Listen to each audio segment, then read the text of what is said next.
Kami tidak pernah istilahnya mengajak atau merayu atau membujuk orang untuk masuk Islam. Saya hanya menunjukkan bukti-bukti apa yang ada di studio saya. Ini kitab kamu, isinya begini, silakan pikir sendiri.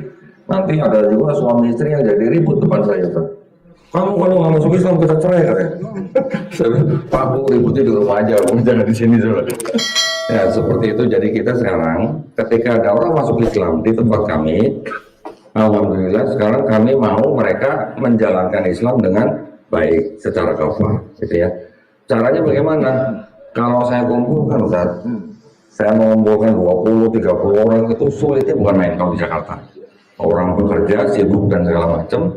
Akhirnya saya punya ide kenapa saya tidak mengirim guru privat masing-masing mualaf. Jadi akhirnya sekarang kita kirim setiap minggu dua kali, satu kali datang 90 menit.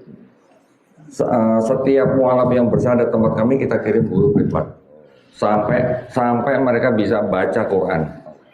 Kalau belum baca Quran saya belum stop, harus bisa baca Quran. Jadi mereka tidak bisa menghindar.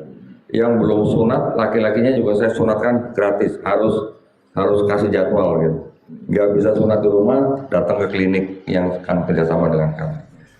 Alhamdulillah semenjak tahun lalu kurang lebih ada 300 orang Ustaz yang masuk Islam di tempat kami, dan kami mohon doanya dari Bapak Ibu semuanya.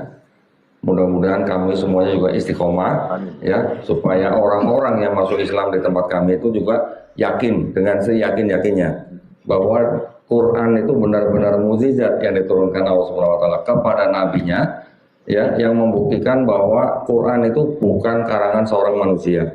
Tadi Ustadz Abdul Somad juga sudah mengutip beberapa ayat yang mungkin berkenaan dengan sains. Yang paling mengena dengan saya itu di Quran surat Al-Hadid, ya, ketika diturunkan kami menurunkan besi supaya bermanfaat buat manusia. Terjemahan dulu menurunkan, terjemahan sekarang menciptakan, anzalna. Harusnya lebih tepat yang menurunkan kali ya.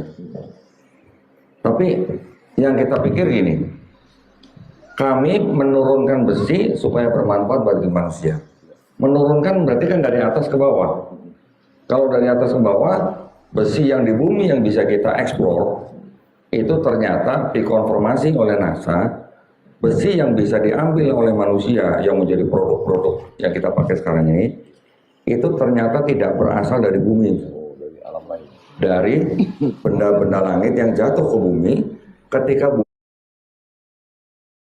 bumi baru terbentuk masih panas, kejatuhan benda-benda langit yang mengandung besi yang kemudian tertutup oleh tanah setelah sekian miliar tahun, yang sekarang baru kita bisa eksplor. Itu tidak mungkin, ya, tidak mungkin dikarang oleh seseorang yang ummi, yang tidak pandai baca tulis, ya Ustaz, ya. Bagaimana mungkin dia bisa menyatakan itu pada saat itu yang tidak ada alat yang kita bisa tahu sekarang apa? Teleskop, mikroskop, dan sebagainya. Tidak mungkin dikarang oleh seorang yang ummi pada zaman itu, dan akhirnya bisa dikonfirmasi oleh sains zaman sekarang. Seorang fisikawan namanya Stephen Hawking menyatakan bahwa alam semesta kita ini, setelah kita bisa punya teleskop yang bisa mengamati bintang-bintang, akhirnya mereka mengambil kesimpulan bahwa alam semesta ini mengembang. Di Quran sudah dijelaskan dari mana seorang Nabi Muhammad SAW yang ummi bisa menyatakan hal-hal seperti itu. Di Quran surat Al-An'am juga disebutkan bahwa ketika Allah mengizinkan orang untuk memeluk Islam, Allah menjadikan orang itu dadanya lapang untuk belajar Islam. Tetapi ketika Allah SWT mengizinkan orang itu tersesat, Allah SWT membuat orang itu dadanya sesak dan sempit seperti mendaki langit. Ustadz kan ahli hadis nih. Ustadz pernah baca nggak Nabi Muhammad SAW pernah naik gunung sampai susah bernapas gitu? Tidak ada Ustadz ya? Orang waktu naik ke Jabal Nur, Jabal Sur, tak ada cerita. Tak ada cerita itu. Sejak kapan manusia tahu kalau mendaki langit orang akan susah bernapas? baru tahun 1648 seorang ilmuwan bernama Pascal, dia yang pertama kali menyatakan bahwa semakin tinggi udara oksigen makin tipis. Ya. Dari mana seorang nabi yang umi bisa mengatakan bahwa orang dadanya sesak dan sempit seperti mendaki langit? Masya Allah. Jadi ya, dan di dalam Quran yang sudah saya pelajarin, kurang lebih ada 1000 ayat.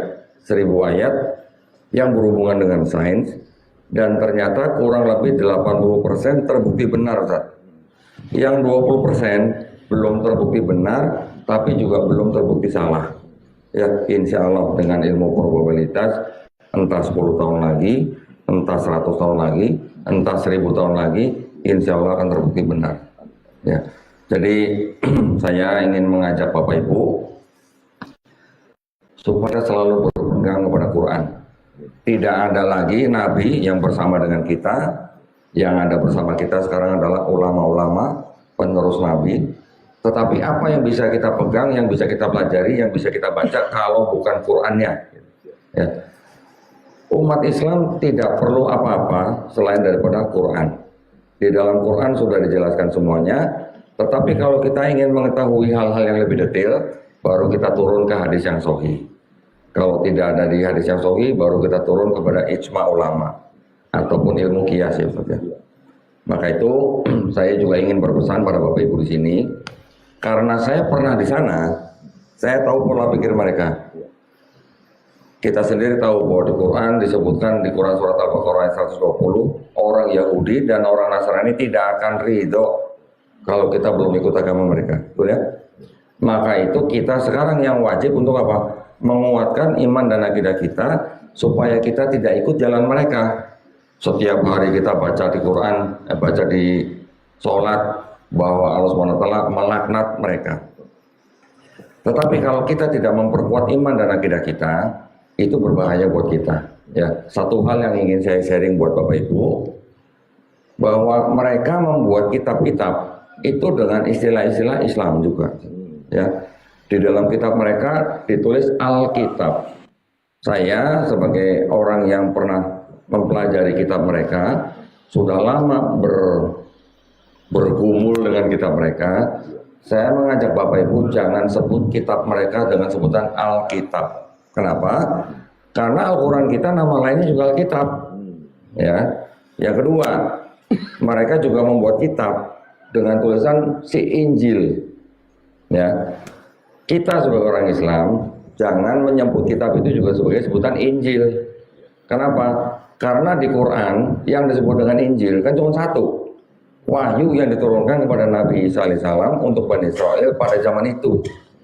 Sedangkan kitab yang mereka bikin Injil itu di dalamnya nanti ada Injil Matius, Injil Markus, Injil Lukas, Injil Yohanes. Gitu. Itu bukan Injil yang diterima oleh Nabi Isa alaihissalam yang dimaksud Quran. Gitu. Ya.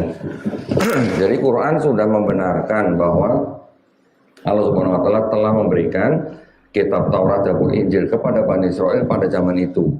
Tetapi kalau dipelajari, ternyata kitabnya orang Yahudi yang disebut dengan Tanakh, ya, Tanakh itu singkatan Torah, Nevi'im, Ketuvim, juga kitabnya orang Kristen atau Nasrani yang disebut dengan Injil, itu bukan Taurat dan Injil yang dimaksud oleh Quran. Ya, kenapa? Karena kita bisa tahu, kita bisa cek latar belakang sejarah penyusunannya. Tanakh yang di kitabnya orang Yahudi disusun kurang lebih 1000 tahun setelah Nabi Musa alaihissalam tidak ada. Injil yang diklaim oleh Kristen sebagai kitab suci juga bukan, atau maksud saya gini, disusun kira-kira hampir 400 tahun setelah Nabi Isa alaihissalam. Jadi kita tidak pernah baca ya di Quran atau di hadis Nabi Musa alaihissalam atau pengikutnya dan Nabi Isa alaihissalam atau pengikutnya menulis kitab Injil. Betul Ustaz? Ya, tidak ada kan? Kita juga tidak pernah membaca di Quran bahwa Allah Subhanahu wa taala menurunkan kitab Taurat dan Injil dan Allah pula yang menjaganya. Betul? Karena tidak ada itu, berarti makanya kita jangan beranggapan bahwa kitab Taurat dipegang oleh orang Yahudi dan kitab Injil yang dipegang oleh Kristen zaman sekarang itu bukan Taurat dan Injil yang dimaksud oleh Quran. Ya.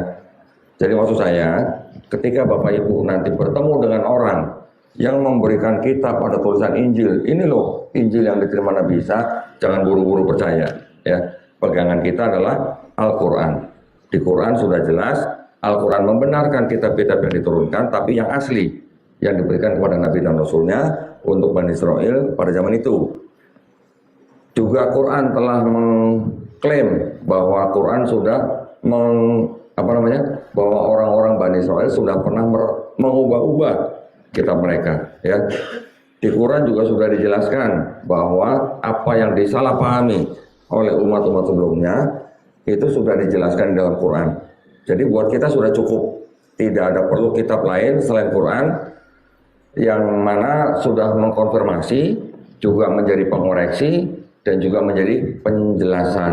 Ya, Quran fungsinya sebagai musodik, membenarkan, sebagai al-muhaimin, menjadi batu ujian, pengoreksi, juga sebagai mubayyin yang menjelaskan. Insya Allah dengan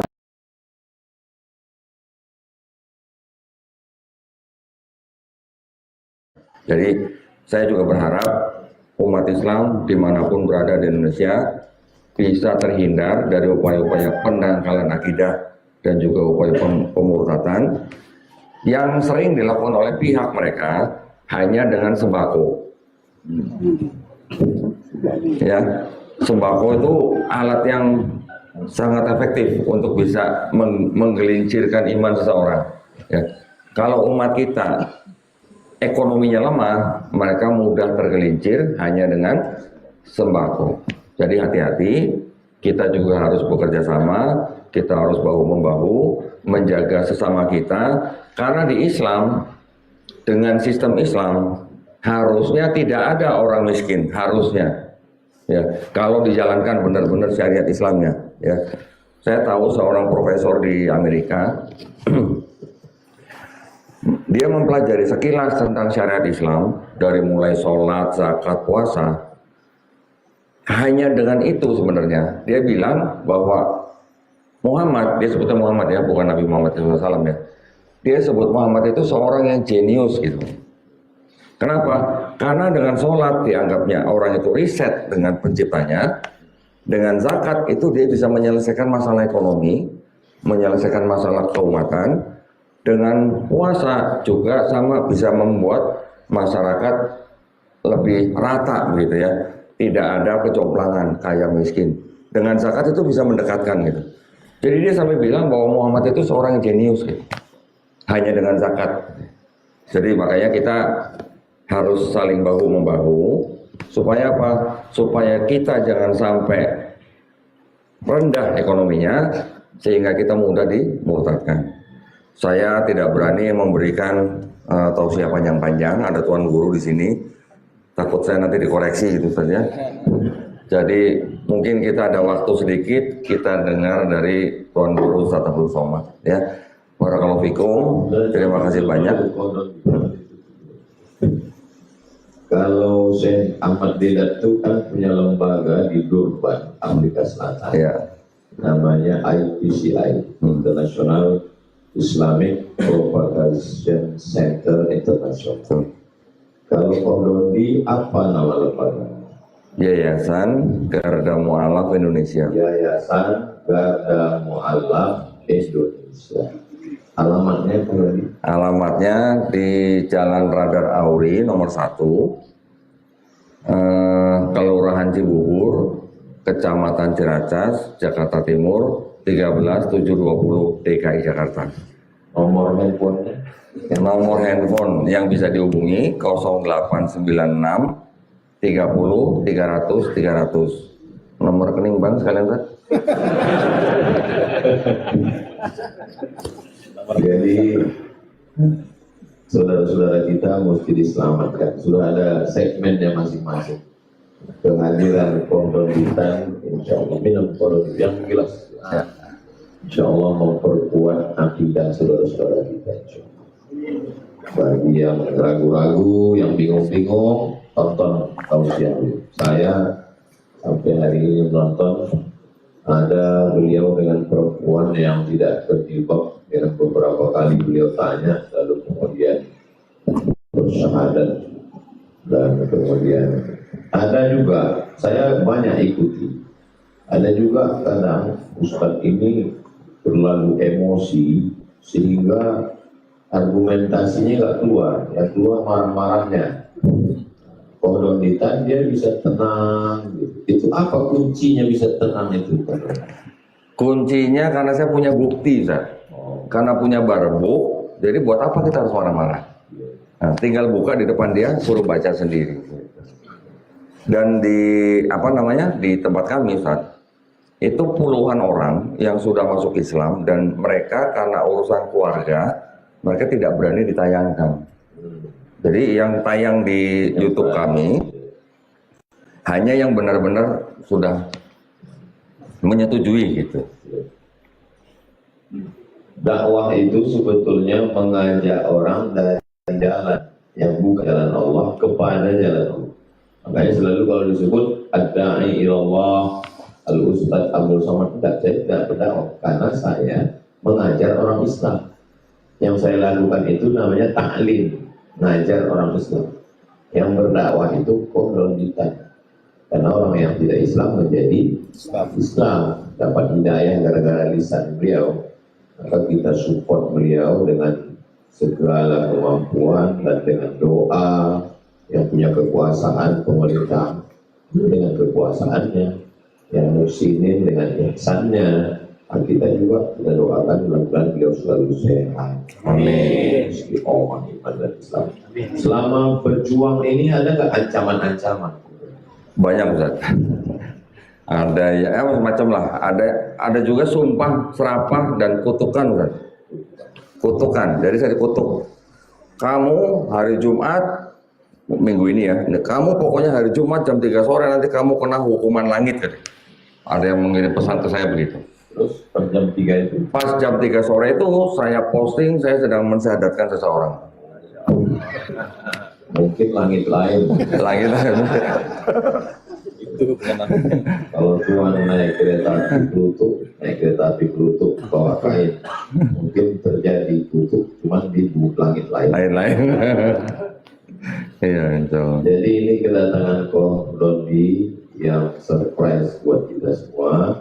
Ini baru mukadimahnya saja. Beliau akan datang sekali lagi dan kita akan bahas secara tajam dan tuntas. Jangan kemana-mana. Kita biasanya ngaji sampai jam 6, habis itu tanya jawab. Membaca kitab hadis dari Al-Ustaz itu. Saya ucapkan banyak terima kasih. Sama-sama. Kita